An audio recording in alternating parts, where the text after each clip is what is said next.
I'm Matthew Buckley Smith, and you're listening to Slee Rickets. Thank you all for listening. I'm going to keep this short right now because it's a busy little stretch, but this is a really good episode.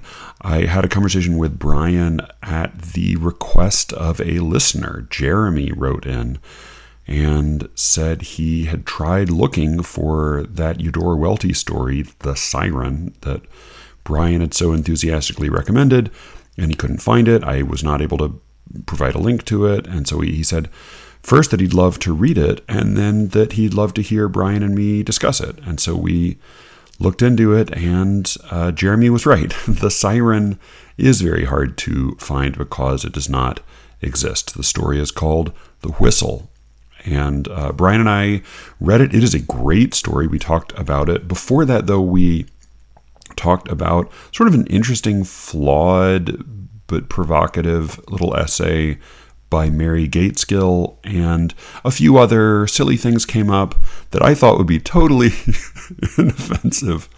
But as it turns out, Alice listened to part of our conversation, and she strongly disagreed. So if you find yourself shaking your head vociferously, then just know that her rebuttal is on the way. And just a point of pure vanity, just nothing but vanity for me. I say at one point that there were some insect bites, and I described them as being the size of a green pea. I did not mean the diameter of a green pea.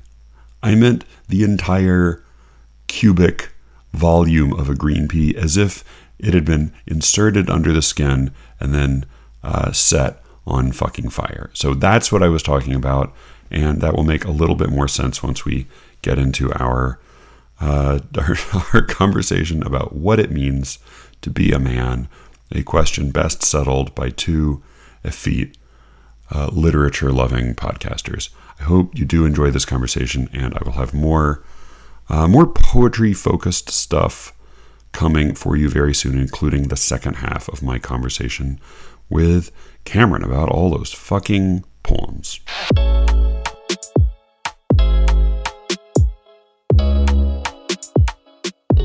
Do you want to hear a bear trap of a thought experiment for you that is actually a humiliating anecdote about myself? Yeah, definitely.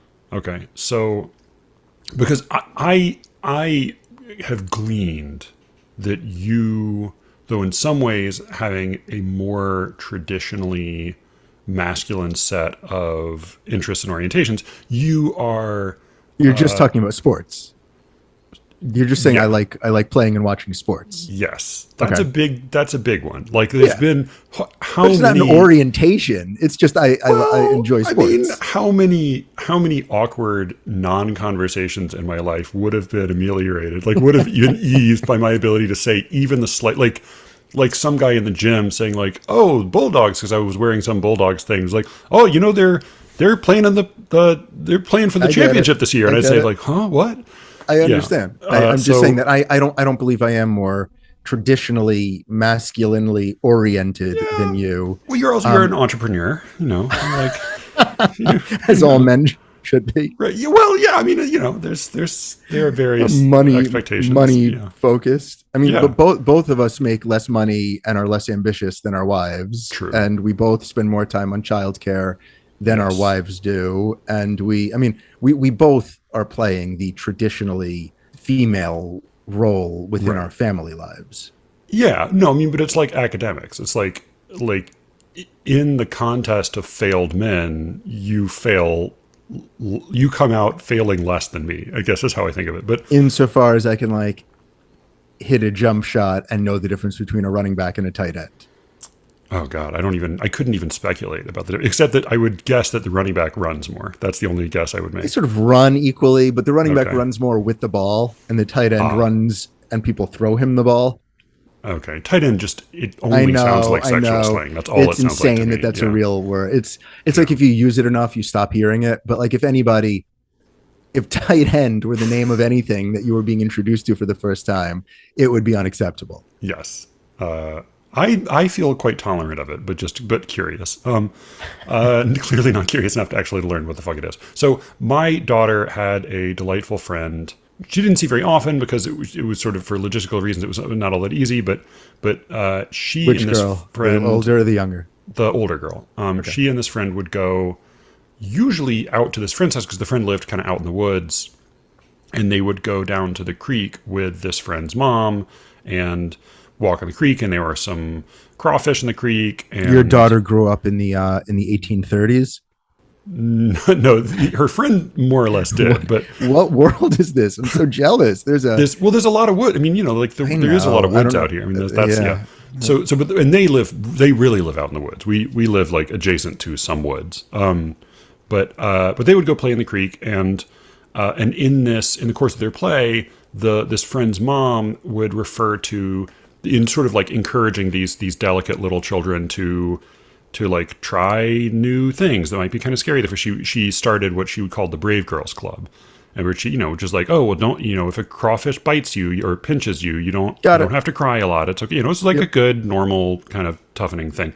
So, and the members of the Brave Girls Club were just her daughter and your daughter, and herself, I guess. But yeah, the lady, the grown up. I think she was trying to set an example. She insisted on being a member of the. She didn't want to be left out of the Brave Girls Club. I don't know, but it was the implication was like, as captain of the Brave Girls Club, I dubbed the, sergeant second class of the Brave. Yeah, secretary and treasurer of the Brave Girls Club. So this was like a totally wholesome, lovely thing, and the friend's mom was also a like very successful writer we know who lives in the area. So we also had some social exchange with this woman and her husband, who's also a writer, and particularly during the beginning of kind of. I'm going to interrupt, even though you don't want me to. I think your listeners would be interested in you defining this. What is a very successful writer to Matthew Buckley Smith? Oh, okay. So her last. Yeah, I think it was her last book had poet, novelist, nonfiction? Novelist and nonfiction writer, and had both a glowing solo review in the New York Times and a separate profile of her also in the New York Times Book Review. Yeah, no, that counts. Yeah, so I would see, so that's I mean, definitely not like Colson Whitehead, Jonathan Franzen successful, but like from our perspective, and like has a standing, an arrangement with Grey Wolf to like publish whatever she wants to write. Right. So I now know who you're talking about, and she's a wonderful writer. Yes, she is. She's a very good writer. And especially during quarantine, we had a number of like Zoom regular hangouts with them, and then would sort of like, as we were tiptoeing back into the world, we would go. They only ever wanted to hang out at their place in the woods, which is fine, but we would go out and like stand outside their house and have drinks out in the woods. So after the first time we went out there in the evening, right? Because I'd like taken Josie there during the daytime, but like we went there at twilight, and I don't know how buggy it is where you live, but I assume you've spent some time in upstate New York, which I understand can be buggy, right? Yes. No, I'm familiar with bugs. But there are actually a couple different categories of bugs. Yes. All of which I can't stand, but yeah, I can talk bugs. Okay. So obviously there are mosquitoes. There are like tons of mosquitoes in Atlanta growing up. They're annoying, but I'm used to that. There are ticks, which are troublesome, but also like less of a nuisance and more of like a risk. Existential horror. Right. And also like we all just live in horror and fear of ticks. Yeah. You're not swatting away. One time, my wife made fun of me for being terrified of ticks. Part of it because of this neurological disorder I have. I don't want other neurological disorders to hit me or my family. What if the two cancel each other out? Exactly. Negative times a negative. We went to our friend's place out in the country, and like we tucked our sweatpants into our socks and stuff. Like we did all this normal tick stuff. And I'm like, we really need to give them a tick check. And we all agreed we were going to do a tick check, but everyone was sort of rolling eyes. The person's house was like, come on, like I'm here all the time. And I never did ticks. So we did a tick check and it was fine. This is when my kids were younger. We look at, their ankles and like under their arms and behind the nape of their neck, and there are no ticks and we're good. So the next day we're back home, and I'm giving my younger son, he was probably like 4 then, a bath, and I'm cleaning up his hair and his ears and stuff, and I'm cleaning up his body, and there are 4 ticks sucking on his testicles. My God. Jesus Christ. I'm like, look, what? How did? What? What is? How did? What? And like he was like old enough to be able to stay still, but like I don't know if I could be still if someone was like showing up with tweezers in my. And I want to tell. Off? Did you? Yeah, I just tweezed them off, and he was fine. I want to tell the story that like there were 12 ticks because like that's what it felt like. You know what I mean? Like in the moment, oh my God. It was like they just kept on coming and coming and coming. I mean, there were just 4 of them, and I saw them all at once. But like it was like horror movie stuff, you know, like giving your kid a bath. You're like in Brooklyn, you know, with the doing the. So, I mean, and with nothing but respect for your son, like a small child's testicles are very small. Like it's a very small area. It's like a little to have 4 ticks on. Yeah, no. It was like it was as though the ticks got together just to fuck with me, you know, and like hung out with that. So horrifying. Anyway, I just like I don't care for it. And then of course for like the next week or month or whatever, you're like examining his body for like red circles, which do or don't come depending on what doctors you listen to. But okay, so we're not talking about ticks in this anecdote. No. You're in the woods. There are some gnats. There's some mosquitoes, maybe some ticks, and what happened? And I should say so when we went out there, I like sprayed you used some bug spray, and then got out there and they had some other bug spray there. So we used some of what they had. And are you familiar with no-see-ums? Yeah. I don't think they're called that everywhere, but I am. Well, another term for them is biting midges. Yeah. Yes, I am familiar. Yes. So I had not encountered them much. But they are apparently, and I did not know this, very choosy. Like it really varies who they prey on, like based on what people smell like or what pheromones they're delivering. Totally, right? Yeah, absolutely. And so I got home from our first time having drinks out there at twilight, and my legs itched a little that night. A full 24 hours later, they started to break out. Oh no! And these are like, to give you a sense of like, I'm not complaining about mosquito bites. These are, they took a full like 2 days to like achieve their full selves. It's never happened to me. Yeah. Each one of these bites was the size of a green pea, but purple. Oh. And it itched. I can't tell you how badly. And this was like all around my ankles and my calves.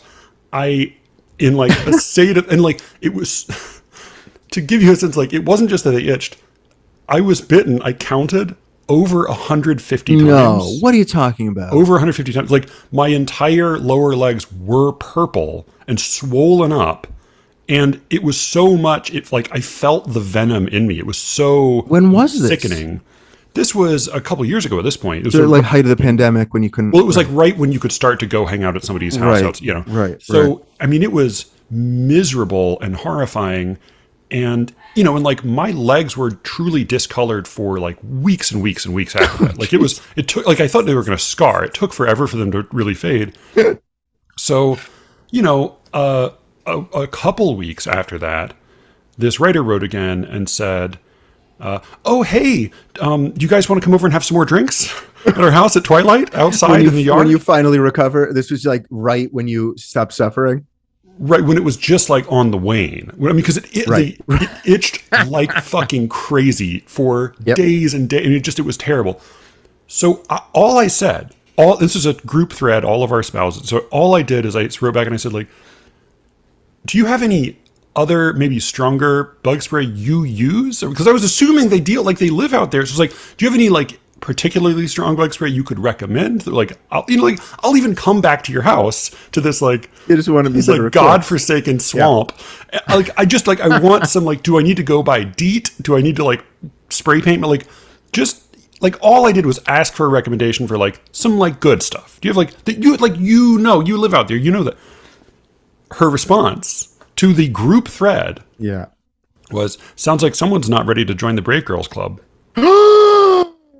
So I want to hear what your response would be, and then I'll tell you what my response was, Oh, because I no suspect yours way. will make mine seem even more clownishly excessive than it was. No way. You see, because no, there is no way to be more.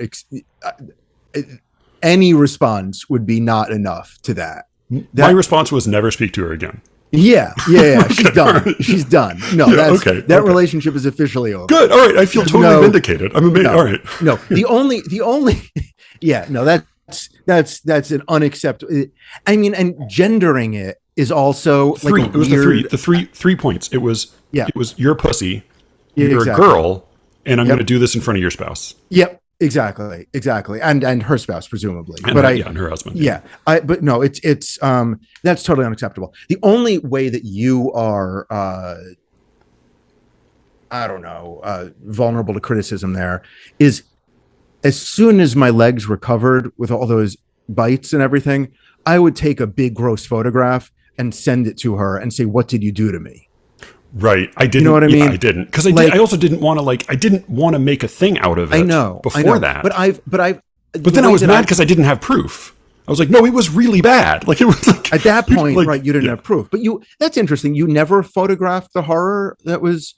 Well, what was I going to do with it? I don't know. I would have photographed my legs if they look crazy. But I have found that the way that I can best survive a lot of relationships, like my relationship with my mother-in-law especially, has gotten way better after I've developed this. And you know this about me. I had a little bit of it in grad school where I sort of somewhat comically tell people what bothers me about them all the time in a way that enables me to be in situations where otherwise I would struggle to hold my tongue. Like, you know what I mean? You tell me that you really love it about yourself that you tend to be on time to things.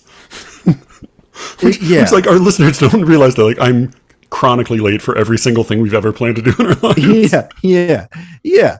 So So instead of sitting on that, I will jokingly scream at you about it, but it's clearly not a joke, but it's also a joke, right? And that's, I think that's why for some people I'm very difficult to interact with because it's unclear. They don't really know what's going on, but it means that there are very few people who I think with whom I'd be capable of having that sort of interaction where I would be polite to the point that they could then say something mean and offend me. I think you're just more polite than I am. So therefore I teed her up. I made it easy for her to be unspeakably cruel. Well, yeah. No, that's a relationship ending comment in my book. Okay, good. In my book. I feel totally vindicated. I actually mind being called a girl less than her using a girl as an implied insult. Which is so weird because she's also very in a way that I don't like girl power feminist kind of it's an odd. It was an odd thing because even if she had said, I would still have been very angry if she'd said, "Sounds like someone's not ready to join the Brave Boys Club." But it's but the Brave Boys Club would have done a couple things. Saying the Brave Boys Club would have degendered it, I think, in a nice way, and it also would have made you a part of the joke.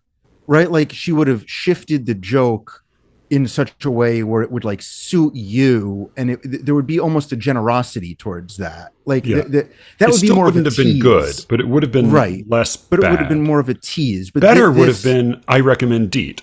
Right. I'm sorry you got bitten by bugs. Or I'm so sorry. It's really awful for a small group of a subset of people that you find. I'm sorry you find yourself in that. I'm so embarrassed. You should have told me earlier. Of course we can meet somewhere else. I didn't lead by telling her about the no-see-ums. I just asked her for a bug spray recommendation. Right, but I'm saying that she could have interpreted that and been apologetic. No, I am 100% on your side with this. Okay, That's absolutely absolutely unacceptable behavior on her part. Excellent. All right. This was unexpectedly validating. Well, I'm here to unexpectedly validate. Good. So we have these two very different things to discuss. Should we start with the Mary Gateskill or the? Yeah, let's start with the Mary Gateskill, and then let's see whether we would think that she would like or dislike the whistle and why. I think Yes, that's a good way to do it. connect Yeah, them. excellent. So Mary Gatesville in Unheard, which I didn't, is like not a public, it's like a Substack related thing or something. But anyway, so somebody recommended this to us, I want to say. To you? No, I you guess brought somebody this must to have me. recommended that. Somebody must have pointed this to me in some context. But so she wrote an essay called "The Deracination of Literature." Mary Gaitskill, she's a short story writer and novelist, and I guess essayist. I have only read maybe two of her short stories, and one I don't remember, and one was amazingly good. One was like a great short story. So that's really my total knowledge of her, and I mean, in just that, like Joanna likes her stuff in general. Do you know or think much about her? Yes, I am a big fan of her work. I came to it as most people did with the collection that included Secretary. I think the collection was called Bad Behavior, but I read Oh, I was read that that. the movie was based on? Yes, exactly. Oh, great movie! I didn't know it was based on a story. Yeah, and that leaned more into the titillating side. If I'm not Mhm. at all a completist when it comes to her work, but that led to some of the more titillating aspects of sort of the romance and sadomasochism and addiction. And I was really excited by that book. And then I read Veronica, which was a lot less titillating, but I really liked it. It was sort of a dark and an honest look at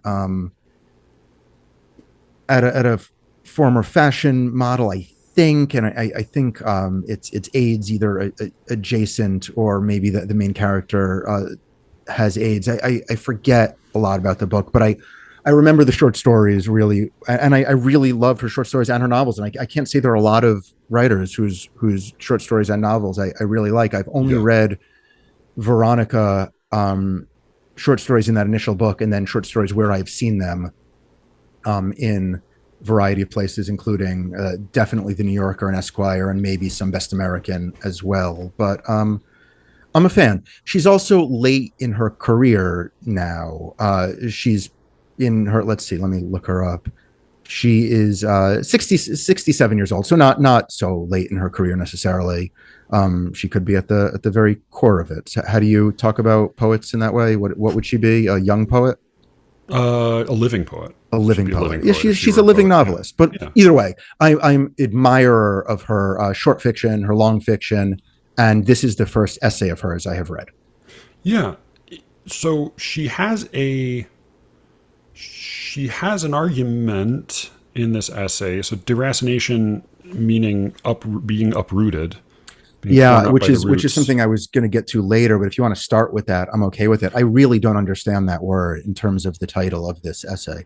It's a word I learned from the Fugitives by Way of Ryan. So, like poets and essayists and novelists who were interested in a sense of place, and in particular in an agrarian approach to life in the South, in the rural South. And they talked about the deracination of modern day life because we were torn up and not connected to any place. What always This seems like a confused me, strange application in this essay. right? And I think that I have a guess at what she's doing, but before that, I've always been curious about this idea, and I thought that I incorrectly associated deracination with Southern literature because I thought of the root there as having to do with race, Right. which it doesn't at all. That's just a I coincidence mean, that this word used by Southern writers that I involves I mean, assume I don't I know the assume race is etymology. also, I but I assume just assume it's they all have a from the shared same. etymology, right? I Like assume race that right. also. That's what I assumed, that it was to come from a shared etymology. But it Yeah, seems yeah. strange that the school of unrooting has this race adjacent etymological Oh, history, huh. and it So was at never a least part of my. according Yeah, to go the ahead. American Heritage Dictionary, race comes from the Italian word razza, of ultimately unknown origin. Well, that's not helpful. No, it's not helpful at all. Whereas I guess racinate, like that comes from radix, I guess. Well, roots, right? I mean, Well, yeah, like right. radix malorum cupiditas s. Oh, Right. Old Norse ras, current. Wait, what? Oh, that's race as in like run. So Okay. then, That makes fuck, I more don't know. sense. Whatever. Etymology is useless, apparently. Right. Well, I think that the deracination here has something to do with uprooting in her central metaphor, and I can get there if you'd like me to run through the first page and a half of this at least, where her Sure. take is that she used to give a speech all the time about literature, and now she's starting to doubt it. And in her parlance, I'm not sure that people can find this thing that I used to have to say meaningful anymore.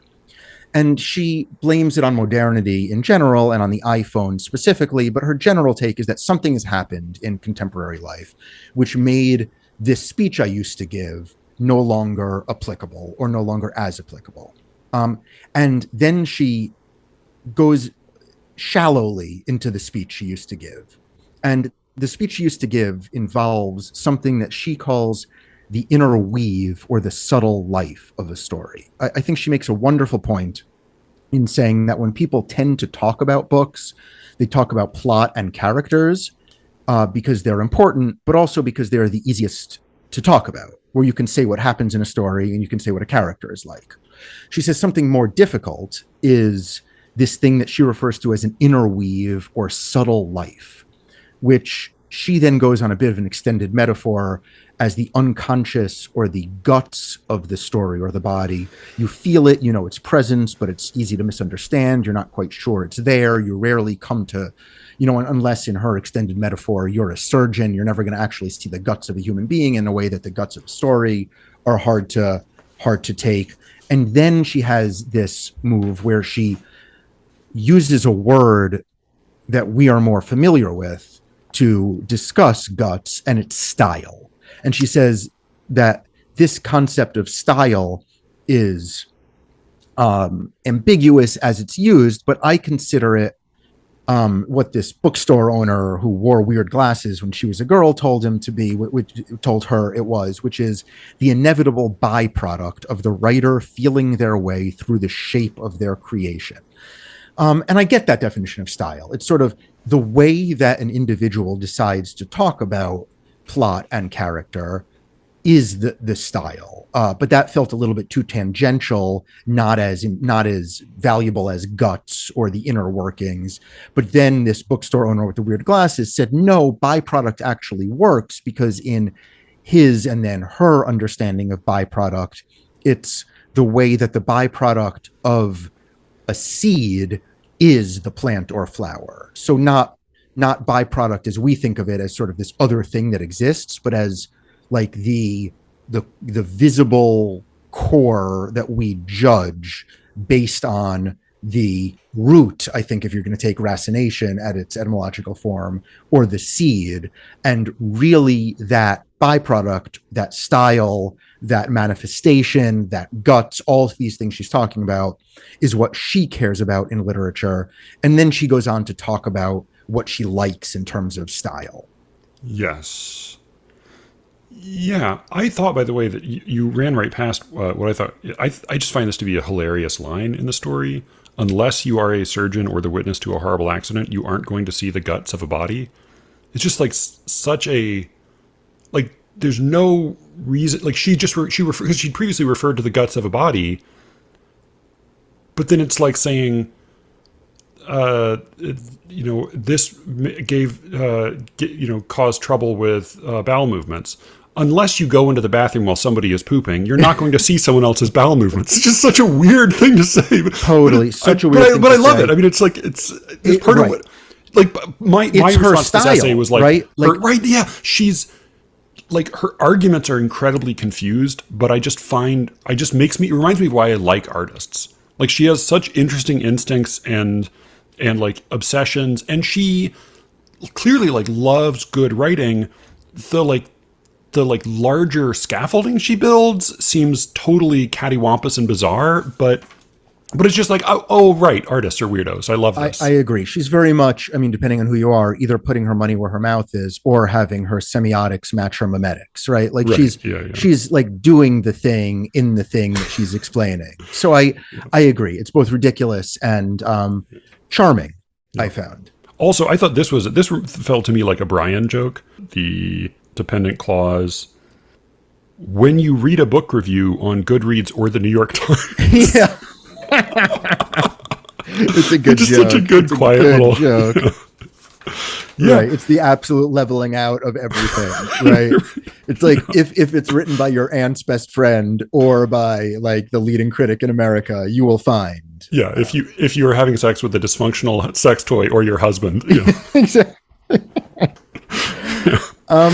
And then she, Sorry, right. Sorry, go ahead. Should I? Is it worth my saying what style it is she likes? Or do you want to? Should we hold on? Well, I was just going to say, like when she identifies this thing, style and some, like she basically describes like she meetings a bookstore weirdo and then like taking this one idea from him that sounds like it was kind of an interesting idea, but then it becomes really central for her, which is that, as you said, the form of the thing is dictated by what it's accomplishing. So like heliotrophy or whatever you call that, where like the shape of the plant is dictated by the movement of the sun in the sky. That's sort of an interesting tropisms. I always get those tropism confused. Well, heliotropes are a kind of flower, and then trophy is growth. It's like trophy's the noun form, I think. Okay, got it. I don't know. Maybe it's tropism. Okay, so. But then I also think like when she talks about the guts or the unconscious, to me that's like, it seems at different times where she's like, something as flimsy as plot or theme has nothing to do with the abiding like meaning of the work over time. She's like, isn't that theme? Isn't like, how is this style? So like, I think that she would answer that question with something that we haven't gotten to yet, but we're almost there, which is that she does say that life, even on a quiet day, happens so densely and quickly around us that most of it is seeing, feeling, and thinking in a not strictly verbal way. Mm-hmm. Writing translates all of this into words, but paradoxically, the most powerful writing uses words in a way that transcends language to become more true to life. It mimics how we live in a world that is constantly changing and moving before our eyes. So I think that she would say that yes, this sort of byproduct or this sort of not plot or character thing is actually the stuff of life, that we spend our entire lives and what it means to be human seeing and smelling and feeling and not fully processing all of this into language. And the magic of literature is that although it is language at its best, it has this style, this guts, this other thing that goes beyond plot and story. To me, this is like linguistic metaphysics. Like, I just think like, I don't like the way same thing I feel when people talk about like words fail. And there's like, I think like I'm such a materialist when it comes to language. I just am totally lost when you start talking. Like, then let me play devil's advocate here because I do think I like this more than you do. And I'm willing to defend it. Please. I think she would say, and she does say again, it's, in description. If you want to talk craft here, she does sort of the metaphysical stuff that bothers you, but then she says a thing I used to like in books that people aren't doing anymore is describing what characters see out the window and describing people's faces. Yes, and that I think she's as a right. specific concern that makes plenty of sense. I think she's right. I is think this a non-fake trend? Don't do that as much anymore. I think that might be a non-fake trend. I think that there are a lot of non-fake trends when it comes to what people focus on in their writing. I think so literature is the one arena in which trends are not fake. Art. Okay, all right, there are trends in art. There are not trends in life. Fashion, right? Yeah, right. Exactly. Clothing. There are trends, right? I would never say that there aren't, and I think that I mean, you got me a little bit in my absolutism, in my anti-trend absolutism. There are trends in blue jeans, and like sometimes people want to like unbutton their shirts with buttons and wear them over t-shirts, and Oh then yeah, for decades they don't do that, and then they start doing that again. So like that yeah. seems like a trend. Some But trends are fake. but Yeah. she is she really loves it when people Yeah. describe what people's faces look like. Yeah. And she And I don't care includes. much about that. Like that to me is the interesting criticism that I would bring up, where like she only gives two examples of things that she wishes were different, and it's like she wishes people would describe more stuff, and she wishes people would describe more faces. But like I don't, that seems like it Right. doesn't quite link up to what it is she like the powerful early statements that she makes.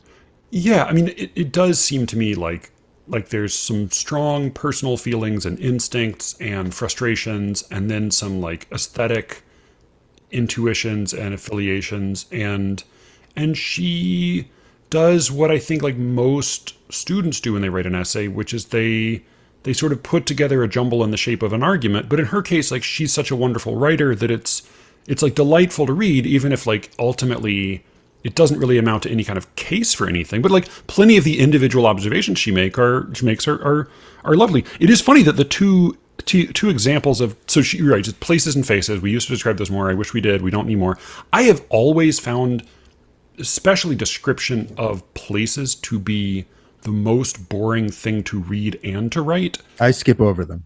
Right. I always feel like I have to read them to get my vegetables, and also because sometimes things are confusing if you don't know what anything looks like. Yeah, yeah. But I always find it to be like the most boring. Totally It's just like agree. the celery, or So that's surprising to me, and she seems to think it's a moral failing that we don't all just want to read. Like she says, like John Updike, he wrote about driving down the road for pages and pages and pages on and just describing what it looked like, and my students found this boring. I think like, well, it sounds a little boring. Super boring.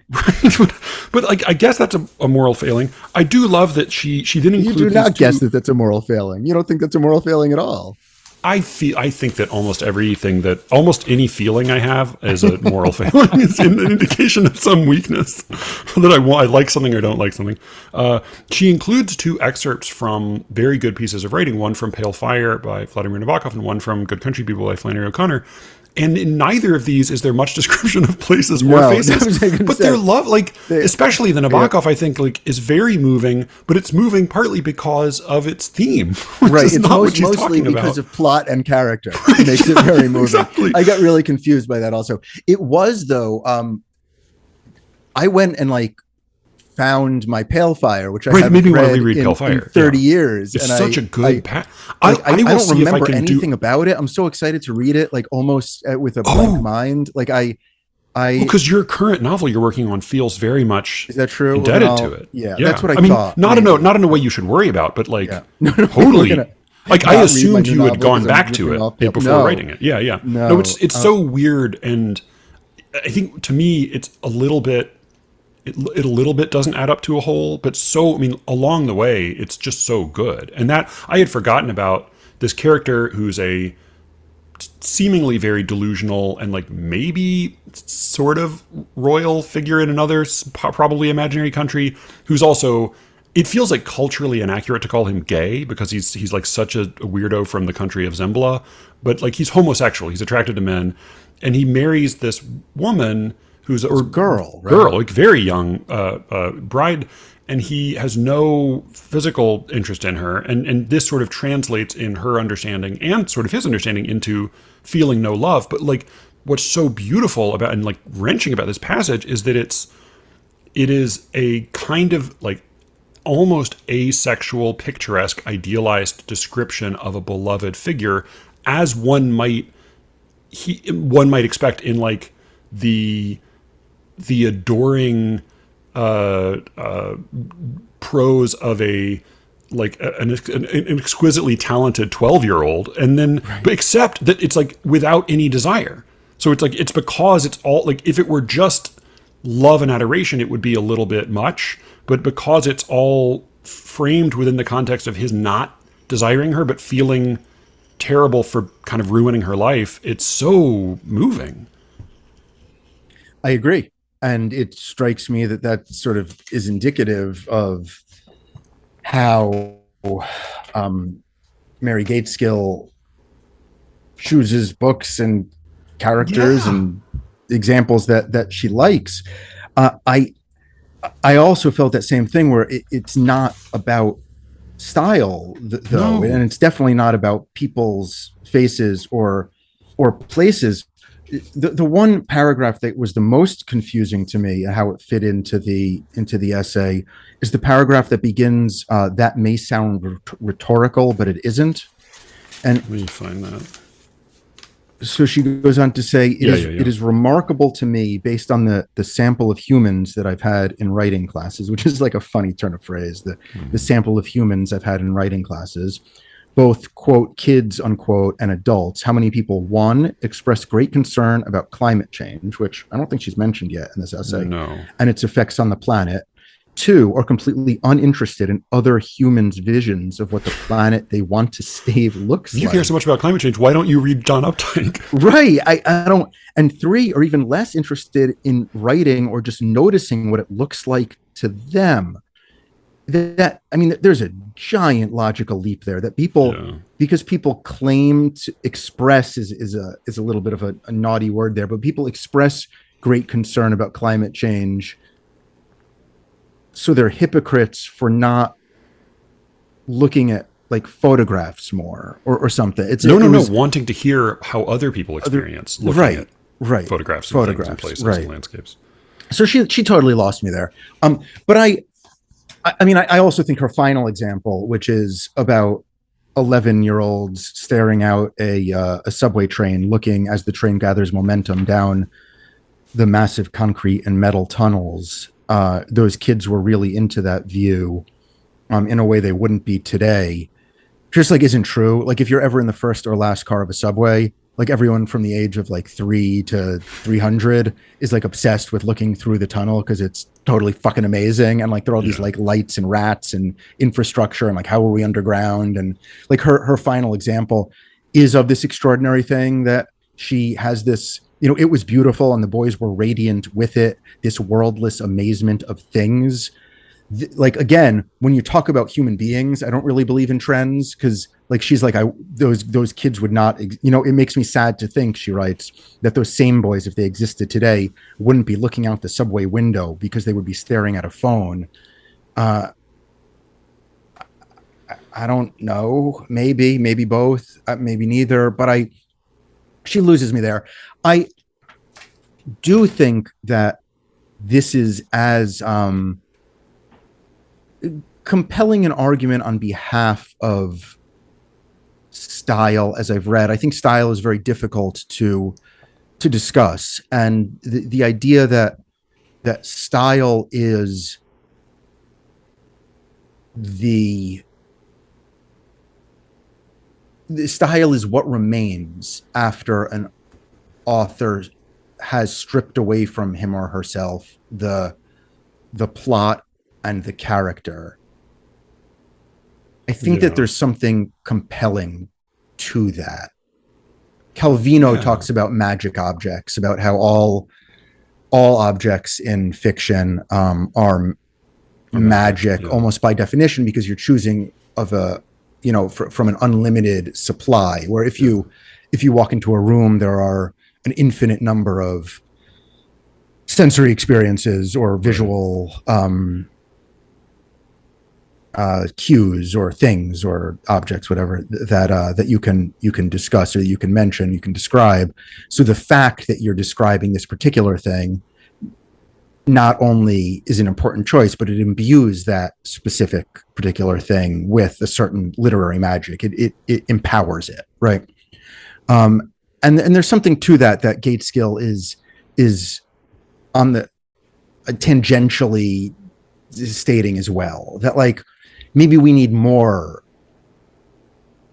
not random authorial description, but like more moments that are less plot and character focused and more world setting. I tend to disagree with that. I think that what really interests me are people. She might then counter with saying, well, if you really want to understand the people, then you really need to understand what the people are seeing and how they are seeing it, because that's what it means to be human, as much as, you know, falling in love or wanting something and not getting it. But I don't know. There's something that's definitely worth contemplating here about, like,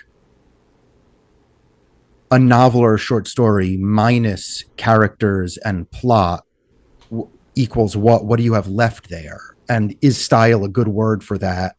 And should a writer spend more or less time on non-plot or character items? I think she would argue yes. I would argue probably not, but I'm not sure. Yeah, I was a little bit lost in a lot of her argument. I also, like, I wrote down the note in here somewhere, and you would be a better person to answer this question, because you read more contemporary fiction, but, like, is like a notable problem with contemporary fiction that it has too much plot and character? Like, is that the thing that you would point to say, like, there's not enough digression, there's not enough I listened to an interview with, like, a super hot new Brooklyn novelist whose whole book was not whole book, whose, like, much of his book was like a detailed description of his main character taking a shit. And I thought, like, that sounds awful to me, but also, like, it was very praised and very, and, like, is it Yeah, I mean, too plotty and too character focused? Contemporary fiction is so fragmented now, right, in terms of people who are writing, you know, whatever auto fiction is supposed to mean, but, like, which is just thoughts and sort of looks down upon plot. And then, though, isn't the Knausgaard, doesn't he do lots of description? Yeah, that's auto fiction. And but that's not, I mean, but like, that's not, because of what's her name who does the outline stuff. That's all, there's no description in that. Rachel Cusk. Rachel, those books are like, everything takes place in a white void, but his books are also auto fiction, and they're like excruciatingly detailed descriptions of things, I thought. Right, but both of them exist in a implicitly and no plot, judgmental of plot aesthetic. Right, but isn't that what she's, like, doesn't that seem to be what she wants? Well, she doesn't go far enough and say that. I sort of wanted her to say that, but she doesn't. But she seems to say, like, I want more physical description and less plot. Does she say less plot, or does she just say she says a couple of times, like, oh, God, not this good stuff instead of plot. This, to me, is the emotional core of the book. So she's about to define the emotional core of Pale Fire here. Hidden like the treasure in an intense description about a secondary character, a description which is completely unnecessary to, quote, move the plot forward, unquote. So she does speak derisively about plot for plot's sake. Right. But, like, I mean, Pale Fire is also, like, not a plotty book even beyond that. Like, it's like a book that's made up of footnotes and a poem and an introduction. Like, is that, like, the problem with our screenplays right now is they're all, like, mechanical plot machines, but I didn't get the impression that's really the problem with fiction right now. Again, I think that it's impossible to discuss fiction as fiction. I think that there's a school of fiction who takes what she's writing and defines itself based on that, which is plot is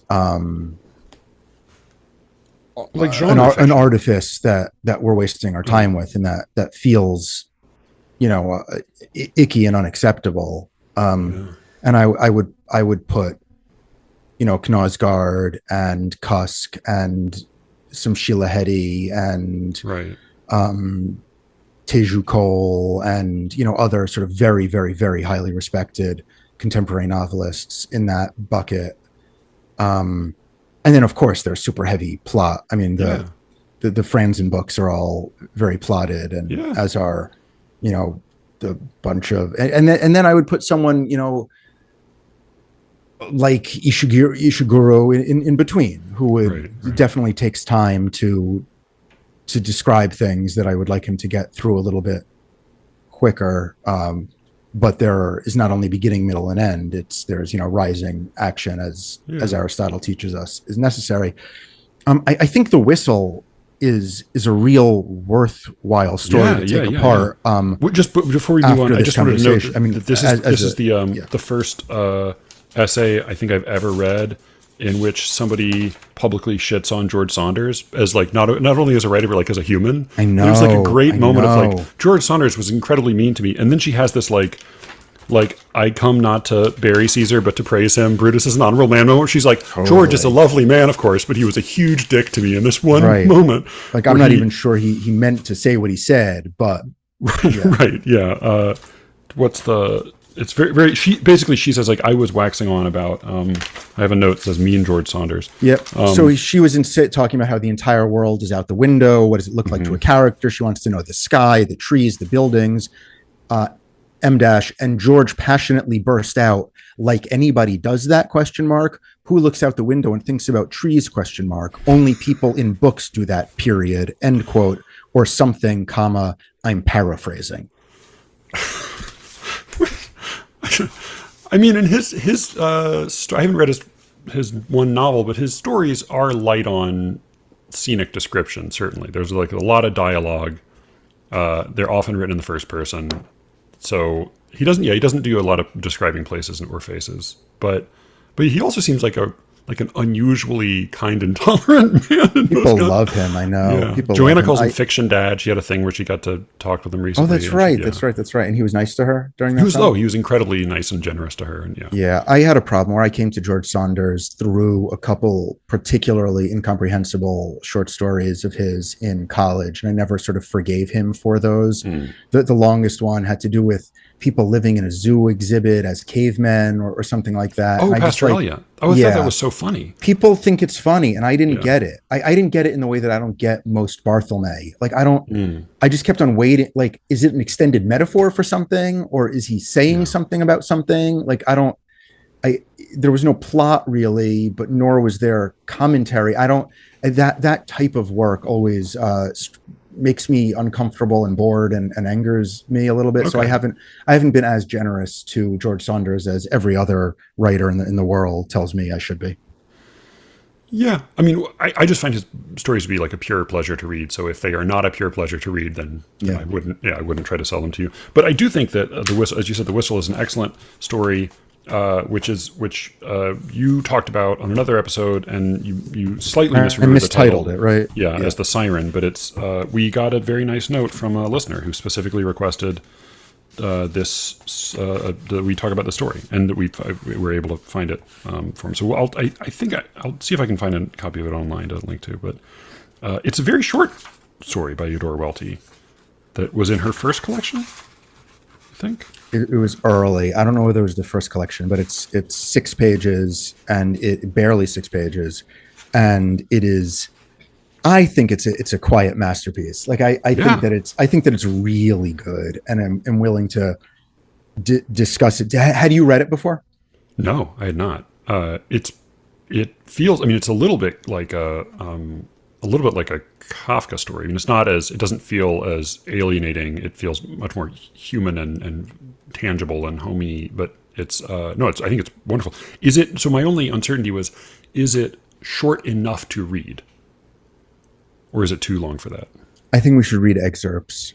Okay. I think it might be a little bit too long. I think that the whole thing is worth reading, but I don't think the beginning is necessary. So, I mean, I don't think the entirety is necessary. So it begins, it's called The Whistle by Eudora Welty. It begins, night fell. The darkness was thin, like some sleazy dress that has been worn and worn for many winters, and always lets the cold through to the bones. Then the moon rose. A farm lay quite visible, like the white stone in water, among the stretches of deep woods in their colorless dead leaf. By a closer and more searching eye than the moon's, everything belonging to the Mortons might have been seen, even to the tiny tomato plants in their neat rows closest to the house, gray and feather-like, appalling in their exposed fragility. The moonlight covered everything and lay upon the darkest shape of all, the farmhouse, where the lamp had just been blown out. From there, we get to the Mortons, Jason and Sarah Morton, who are the farmers. We find out later they no longer even own their own tiny piece of land where they grow this very small amount of, gray and withered tomatoes, which appears to, if not be their only crop, definitely the most important crop, and therefore the most important thing in their life other than each other, although we find out that they haven't spoken to each other for a very, very long time. And their entire world is this little house, their few tomato plants, their mattress and bedding, her dress, his shirt, table, chairs, fireplace. Yes. It's incredibly cold. We start in this under these really bleak conditions where like the one vain hope they have is to get the crop, not to totally fail, but things look pretty bleak, and then they get bleaker. But first, there's this passage that they fall asleep first, right? Sorry. Yeah. They fall asleep and it's not clear if she is falling asleep or if she's still half awake. But the passage that it actually reminded me of some of your writing, because it has the momentum and pitch of a rant, but it's just a fantasy. It's like it's an image of life at its very best with this particular set of concerns, which is like, it's cold as fuck, we're poor as fuck, there's there are no tomatoes, like the tomatoes are going to fail, we're not going to have tomatoes. And so there's this, I think it's just like, I found this like really funny and enjoyable to listen to or to read. But she's as she's sort of lying there in this waxing and waning consciousness, then, all hidden as she was under the quilt, she began to imagine and remember the town of Dexter in the shipping season, which is the nearest town to where they live. There, in her mind, dusty little Dexter became a theater for almost legendary festivity, a place of pleasure. On every road leading in, smiling farmers were bringing in wagon loads of the most beautiful tomatoes. The packing sheds at Dexter Station were all decorated. No, it was simply that the May's sun was shining. Mr. Perkins, the tall, gesturing figure, stood in the very center of everything, buying, directing, waving yellow papers that must be telegrams, shouting with grand impatience.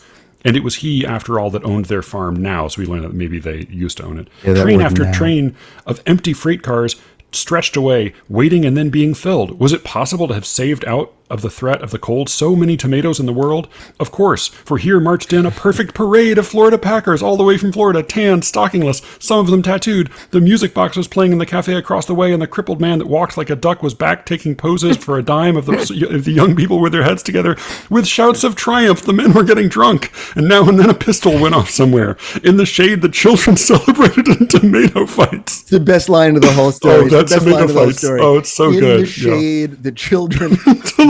just those four words together, celebrated in tomato fights. Like it's so good. There are too many tomatoes. There's so many tomatoes. It's just a cornucopia. It's just like it's her vision of heaven and paradise, and just like an unbelievable childish joy. These tomatoes that she's protecting in her dream, there are just too many tomatoes that people are fighting with. The idea of a tomato fight is something I've never heard before, but you know immediately what she's talking about. Oh yeah. It's so, yeah, right. Well, apparently there is one every year in like Spain or somewhere. There's like a massive tomato fight that they do. That's a big deal. But then so they are lying in bed. It's cold. It's colder and colder. The husband's sort of snoring. I can't remember if she ever properly falls asleep, but then we hear about the titular whistle. In Dexter, there is a great whistle, which is blown when a freeze threatens. It is known everywhere as Mr. Perkins' whistle. Remember, Mr. Perkins is the guy he's the guy who buys the tomatoes, who owns their farm, and who owns their farm. He's the big man in Dexter. Now it sounded out in the clear light, blast after blast. Over the countryside, lights appeared in the windows of the farms. Men and women ran out into the fields and covered up their plants with whatever they had, while Mr. Perkins' whistle blew and blew. and she has to wake up her husband who's sleeping so soundly, which given the cold, it's like almost alarming that this is, it's like, it's so uncomfortable that they're barely able to fall asleep, but then he's sleeping so soundly she has to shake him and shake him. They don't even talk at all. I don't think they talk anywhere in the story. At the very end. At the very end. Only it's Welty plays that game where there's no one speaks the entire time. They both say one word at the end. Oh God, yeah, I forgot. So she sat up, then she was sitting up and seizing her husband by the shoulders without saying a word, rocking him back and forth. It took all her strength to wake him. He coughed, his roaring was over, and he sat up. He said nothing either, and they both sat with bent heads and listened for the whistle. After a silence, it blew again, a long, rising blast. Promptly, Sarah and Jason got out of bed. They were both fully dressed because of the cold and only needed to put on their shoes. Jason lighted the lantern, and Sarah gathered the bedclothes over her arm and followed him out. Everything was white, and everything looked vast and extensive to them as they walked over the frozen field. White in a shadowed pit, abandoned from summer to summer, the old sorghum mill stood like the machine of a dream with its long prostrate pole, its blunted axis. And then this next paragraph is just crushing. Agreed. Stooping over the little plants, Jason and Sarah touched them and touched the earth. For their own knowledge, by their hands, they found everything to be true. The cold, the rightness of the warning, the need to act. Over the sticks set in among the plants, they laid the quilts one by one, spreading them with a slow ingenuity. Jason took off his coat and laid it over the small, tender plants by the side of the house. Then he glanced at Sarah, and she reached down and pulled her dress off over her head. Her hair fell down out of its pins, and she began at once to tremble violently. The skirt was luckily long and full, and all the rest of the plants were covered by it. That luckily. I know. And that look to her, they're so without shivering. saying anything. Oh, God, yeah. After he's taken his coat off. Like, what they had was so inadequate to keep them warm already, and now, in a gesture that seems doomed almost to fail, they're right. Taking everything away. Seems futile. It also emphasizes how few tomatoes it is they have. The way to save these tomatoes are by taking off literally just like their bed sheets, his coat, and her dress, and like that's what they're saving here. You have, in what we were discussing maybe last time or the time before, like in the what does he want and how does he go about getting it? Right. It's like it exists on two levels in the story in a really masterful way. And I'm not a huge fan of all of Welty's, but I think the story does it so well, which is what do they want and how do they go? They want to save the tomatoes. And how do they do it? They cover the tomatoes with all their stuff. At the same time, what do they want? They want to be warm. They haven't been warm for so long.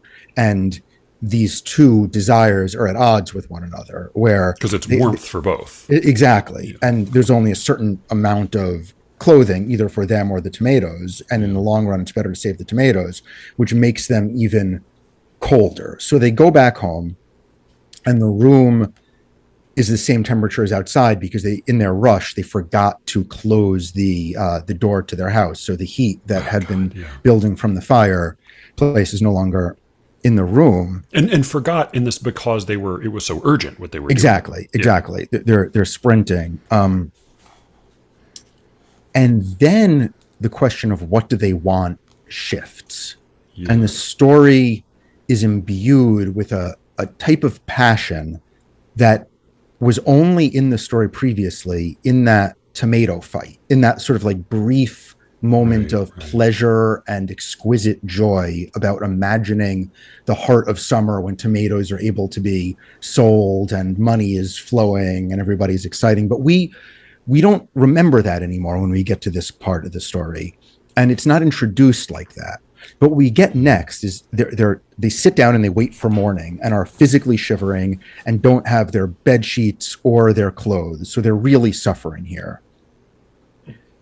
Then Jason, Well, go ahead. Should I read, or did you want? Yeah, please. Something? No, please. Then Jason did a rare, strange thing. There, long before morning, he poured kerosene over some kindling. So the idea is that every day they save a little bit of kindling for the day presumably to heat up. But he's doing this prematurely because they're cold.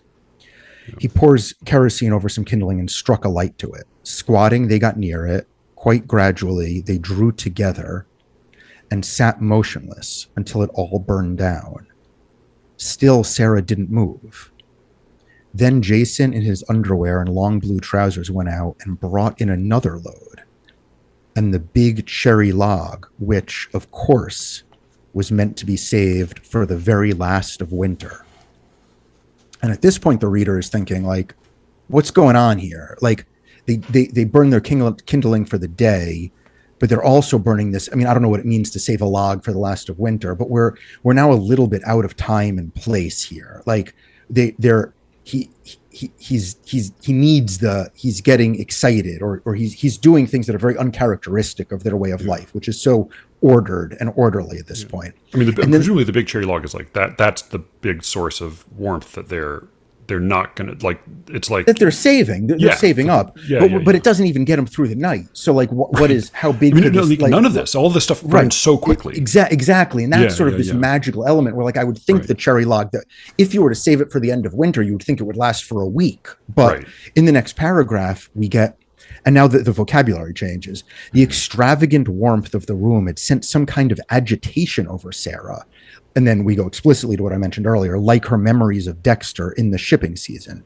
She sat huddled in a long brown cotton petticoat, holding onto the string which went around her waist. Her mouse-colored hair, paler at the temples, was hanging down loose to her shoulders, like a child's unbound for a party. She held her knees against her numb, pendulant breasts and stared into the fire, her eyes widening.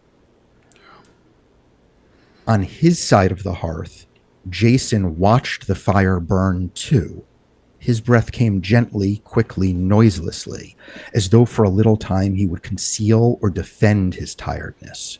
He lifted his arms and held out his misshapen hands to the fire. And then just like that, that's Brian speaking, back to the story now, at last every bit of the wood was gone. Now the cherry log was burned to ashes, and all of a sudden Jason was on his feet again. Of all things, he was bringing the split-bottom chair over to the hearth. He knocked it to pieces. It burned well and brightly. Sarah never said a word. She did not move. Then the kitchen table.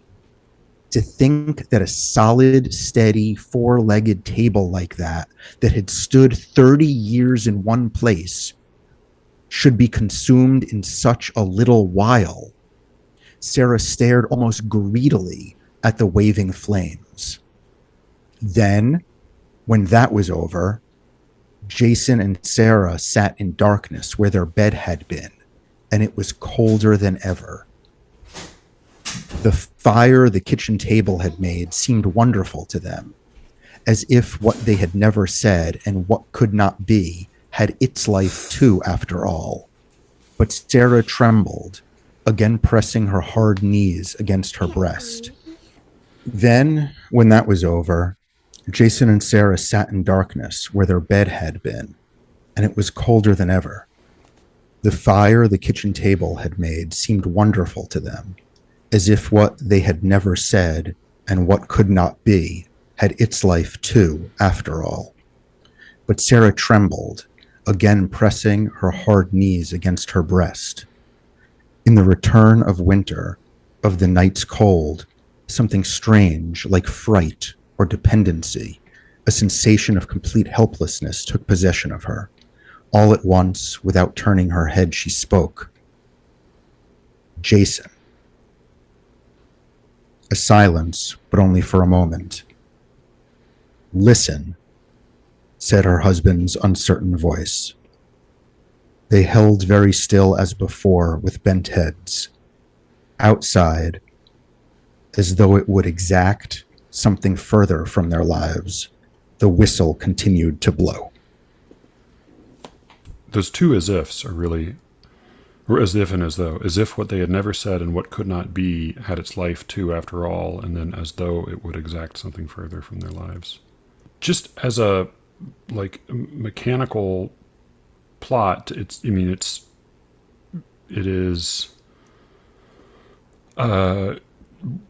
it's really efficiently built. I mean, we're given like a limited number of physical props, and she makes really thorough use of all of them, and we see them totally.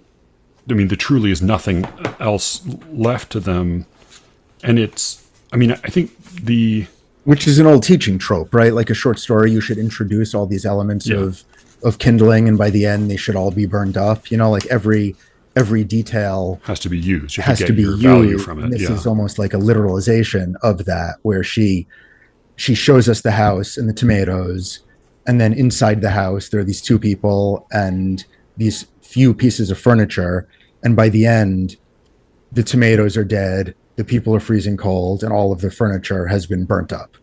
Yeah, and I'm a little bit interested in a couple aspects of your slightly inaccurate memory of the story. Yeah, I wanted to do that as well. Go for it. Yeah, one being that it's you called it the siren, which totally makes sense as to what it would be, and if it were today, it would be some klaxon horn, some electronic or sound. It wouldn't be a physical whistle, but siren, of course, also has a suggestion of Odyssean magic, and like a call, which I to think something works, that might also be dangerous. Which is more exciting, right? Because it is exactly. I wonder whether I did that subconsciously or not. But, no, I think so. But I also think like that it's a whistle makes it bleaker. Like there's not even that extra layer. It's just this, because the whistle is also like a commanding, like something you blow a whistle for like prisoners or dogs, right? And this is Mr. Perkins' whistle. Right? Yeah, right. I mean, you have that moment which speaks to a similar question. The word greedily on page. We have different pagination. Sorry, but so he throws his kitchen table that has lasted 30 years, and I really don't know what happens to time, if this is real or sort of accordioned to slow down and speed up, right? But they had this table for 30 years, and it is consumed in a sentence, and it's unclear exactly, but should be consumed in such a little while, ! Sarah stared almost greedily at the waving flames. So there is a moment of, like, the only two moments of passion and joy are both frenzied. They're both in her. One is in her fantasy memory. It's unclear exactly what that tomato fight is. And one is when they're burning all their stuff. And it's like, the story on one level is, what do they want? They want to save their tomatoes, and they want to be warm. And how do they get it? By covering their tomatoes with their clothes and burning all their stuff. But the other thing is, like, they want any moment in their life to matter in any way, or to to escape them from this gray and white landscape. And the way that happens is just sort of like, they will remember this moment for the rest of their lives. They've given themselves this moment of passion and pleasure and despair. And there's something, as it keeps on escalating, there's something increasingly powerful about that to me. Yeah, I mean, and the logic of their condition, their circumstance is extremely exacting, so that they've presumably they had to sell the farm to get money to survive, to plant more tomatoes. They're taking off their clothes to put on the tomato. Everything is functional. Everything, which is why they don't even need to talk. Exactly. And this is a moment of just pure unreason, pure excess, and it reminded me that, and then the two little words they exchange at the end reminded me of a kind of a brief, just a passing moment early in the story when she says, sometimes many days, weeks went by without words. They were not really old. They were only 50. Their lives were filled with tiredness, with a great lack of necessity to speak, with poverty which may have bound them like a disaster too great for any discussion, but left them still separate and undesirous of sympathy. Perhaps, years ago, the long habit of silence may have been started in anger or passion. Who could tell now?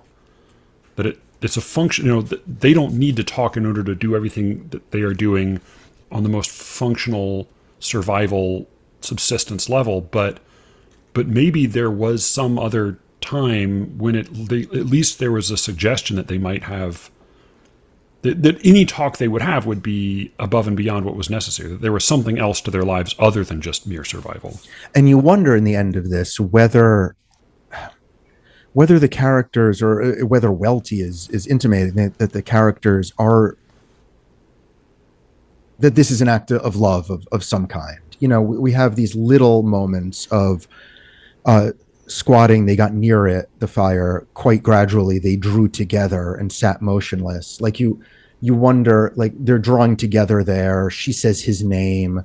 Like it's futile. It doesn't work. Like it's not like this is a happy ending. But you wonder, where with all the destruction, does it break the silence in some way? And is that a victory in some minor way? And I think that the ambiguity there is the power, where like, is this a moment of horror or joy when he burns everything? Is this rock bottom for them, or is this the beginning of a new stage or something? I think what's so delicately wonderful about this story is that it's a tragedy, and it's only a tragedy, but within the tragedy there are these moments of art and like moments of joy and passion, and they're so quiet that I don't know, there's something really lovely about it. Yeah, you know, it is. I mean, because I think if it's just a story about terrible poverty and this couple being, you know, piece by piece torn down to nothing, then it's still extremely well made, but it is a little bit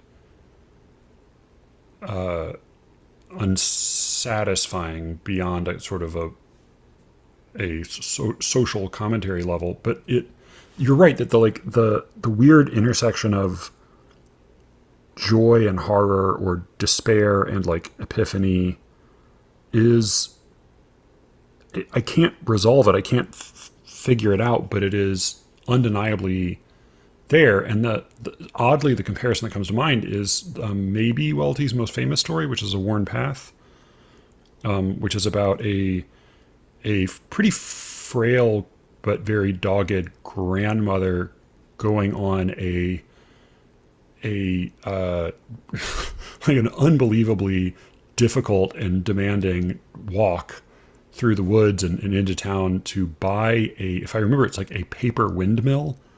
Yeah, I haven't read it since graduate school. What happens at the end? So she finally makes it all the way. It's like so grueling and demanding at just getting, barely getting there to town to go in to buy, like with the one coin she has it, rubbing in her pocket. And she kind of gives everything she has to make it into town to buy this like kind of, tall, flimsy paper windmill for her. It's not just a piece of crap. It's also like, it's totally useless and silly, and it's maybe like a Don Quixote reference, and it's like the easiest thing in the world to just break, and then she balances it on top of her hand, and then she turns back to start the whole journey back to, and like there's some ambiguous. And the story ends there.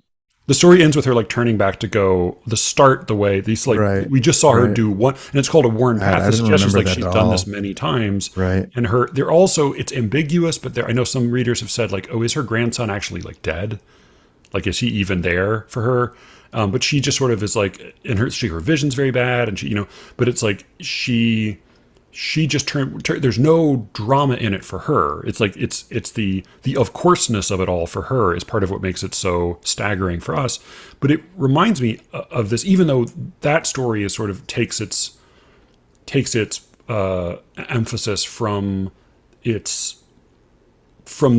suggestion that this is just one time of many, whereas here this really is a like, well, why, tonight is very different from every other night. Right. But it plays with the same idea of bleakness, and where there are like moments of frivolity within that bleakness. And that frivolity becomes so much more powerful. Here, one of the reasons I like this story is it's almost, this in some ways is like the best or most significant day of their life. Like if you take the story literally, like they burn all their shit to be hot for a few hours, like that. They let themselves be greedy, and like it's beyond epiphanic. It's like we haven't allowed ourselves anything forever, and like now we're giving it all away, which is a powerful moment. But then of course the fact that the whistle continued to blow at the end is like such a punch to the gut. Was there anything else that you remember me misremembering? Oh yeah. So one important thing, which was that the way you described it, if I'm remembering correctly, was that while the whistle blew, the temperature was very low, but then the whistle stopped blowing, and then they burned the table, and then it started blowing again, suggesting that it had dropped. And of course, like it does sort of do that because we don't realize it's still blowing the whole time until we're reminded that they hear it again. Right. So but it is an odd kind of that in this is actually sort of bleaker almost than what you would describe. Like there was didn't never even get the reprieve. There wasn't even a reprieve. There wasn't even a hope that that it would have been.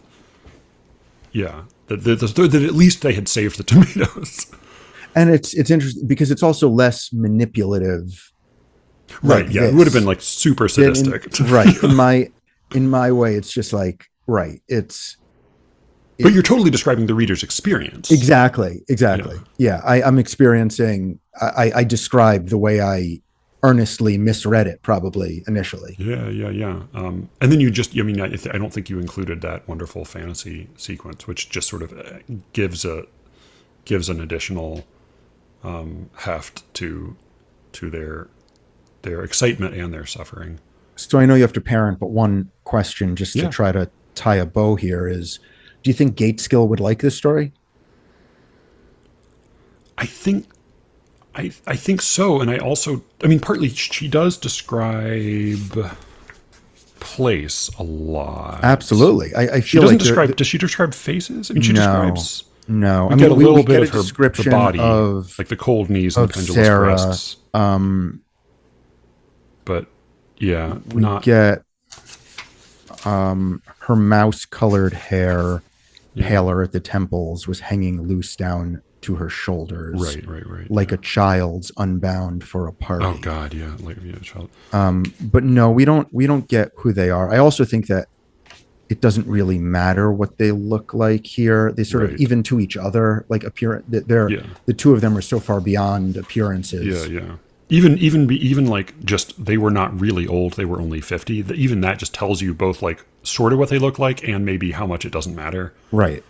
But we get something which I would not trust myself to pull off here, and which I don't know whether we can say, in the trend of short story writing was more acceptable then, but much of the first page is just a description of first the house and then two people lying trying to sleep, and that's a lot to ask a reader to sit through now, even though it's only one page, but it doesn't, there's no hook, there's no initial story, there's no character or plot. It is pure description, and it's not within the mind of either of the characters. There's an omniscient, moon is sort of the closest thing we get to a, it's not the bird's eye view, it's the lunar view or something, which works with the bleak, pale light and white and gray of it. But we also get like the dress simile in the beginning, and then the farmhouse lamp blowing out. So even though you're right, there's no hook, she is setting out. She's setting the table even in that first paragraph. Oh, I mean, textbook. Like if you look at the first paragraph is almost written by a writing teacher more than a writer. Night fell. Right, the whole story is going to happen at night. Darkness was thin, like some sleazy dress that had been worn for many winters, and always let the cold through to the bones. I mean that simile is too on the nose. It's then the moon rose, the farm lay quite visible, like a white stone in water among the stretches of deep woods. Again, with the colorless dead leaf, and then a colder, more searching eye than the moon's. Everything belonging to the Mortons might be seen. That's everything that'll get burnt later. And then we get even the tiny tomato plants in their neat rows closest to the house, gray and feather-like, right? Like how vulnerable the tomatoes are, appalling in their exposed fragility.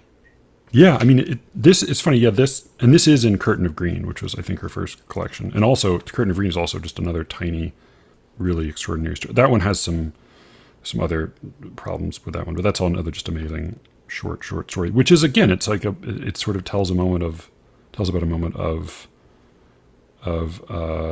release, of catharsis without relief of suffering.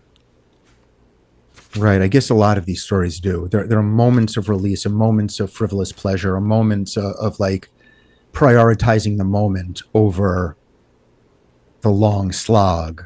And it's thrilling to experience. Yeah. Do you think they're changed? I mean, obviously their physical conditions are changed, but do you think they're going to cope? I do. I think that they shook themselves out of this stupor that they've been living in, probably for the worse. But right, yeah.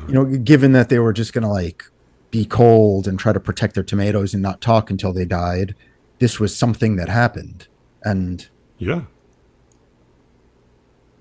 Hard to know if it was for the better or the worse. I mean, probably if I were like probably for the worse, their parents or uncle, I would say for the worse. Like now they got no stuff, but in terms of a life best led, like maybe having this one night where they burn all their stuff is worth having burnt all their stuff. Yeah. And in the morning they're going to go to Dexter and murder Mr. Perkins. Exactly. Exactly. The tomato assassins. They go from tomato kingpin to tomato kingpin, slitting throats.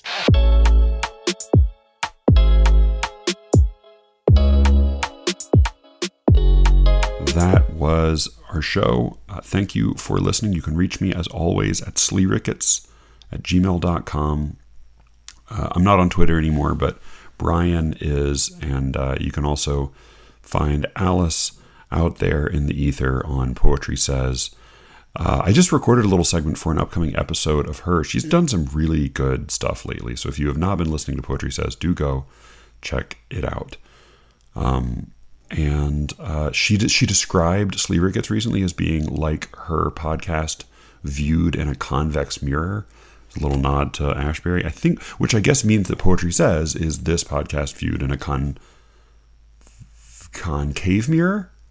Yeah, a concave mirror, which I don't know if that sounds appealing or not, but Poetry Says is certainly worth a listen. And go sniff out Cameron on Eratosphere. Give him some grief. What the fuck do I usually say? With any luck, I will be speaking to you all again very soon. Until then.